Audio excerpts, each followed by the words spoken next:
Hello. I'd like to talk this afternoon a little bit more about discernment. Discernment in the Ignatian way is really quite a complicated business, and they've got lots and lots of different features to it. But you'll remember that a few weeks ago I talked about the examen, and I said then how important it was for us to look at our life and see where God is, so that we can recognize him better in the future.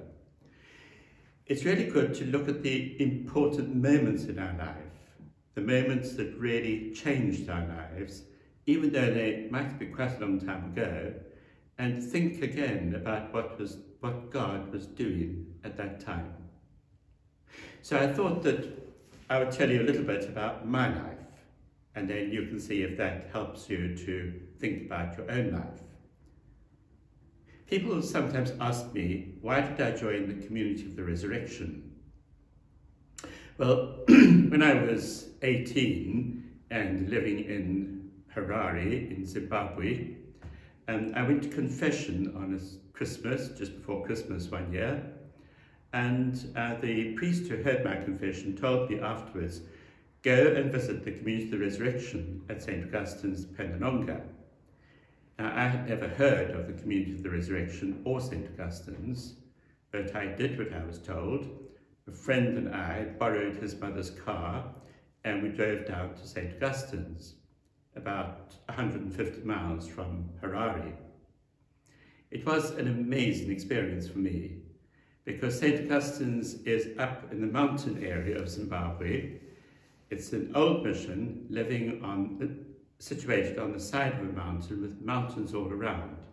So the first stunning thing was the scenery, absolutely beautiful scenery. And then the mission buildings were simple but very beautiful. And the brothers of the community whom I met, there were 10 of them, all dressed in white cassocks and grey scapulars.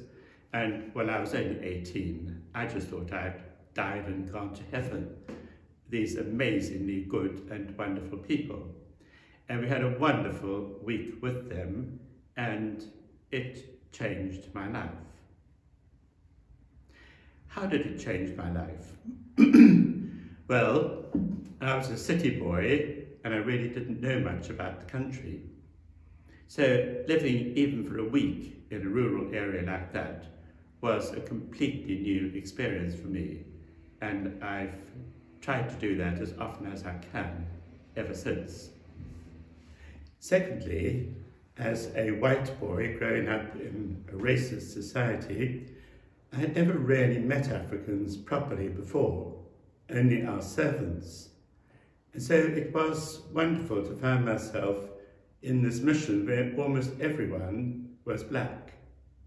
And that completely changed my perspective on my own country and changed my politics as well. But most importantly, I found God.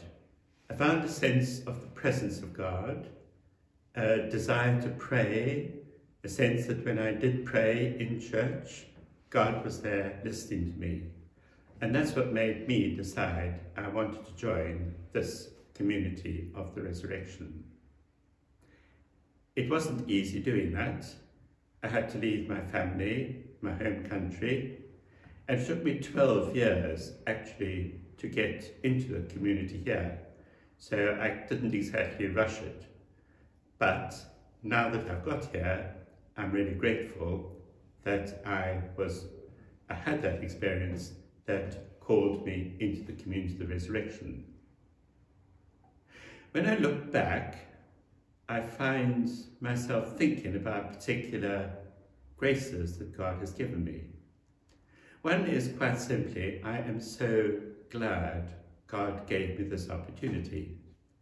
And I think it's really important for us to look back on the key moments of our life and just thank God yet again for it. Also, when I look back, I remember the kind of purity of vision I had then. I was romantic, I was young, I was inexperienced, but there was a sort of purity of my sense of really wanting to serve God and to give myself to him. And it's good to be reminded of that and to realize how over the years one loses that focus, and it's important to try and get it back. I'm also very grateful that that experience of St. Augustine's opened my eyes to the wickedness of any kind of racism and changed the whole way that I looked at the fellow people in my own country. So I've given that as an example for yourselves to try out, and I would recommend, firstly, if you think of something, any kind of event, and just think first of all, what do I have to thank God for in this? You might also want to think, what do I need to do better as a result of thinking about that event in my life? Because in the end, that's what it's about. Looking forward to the future, wanting to work better with God, and using our experience from the past to help us see how to do that. Thank you.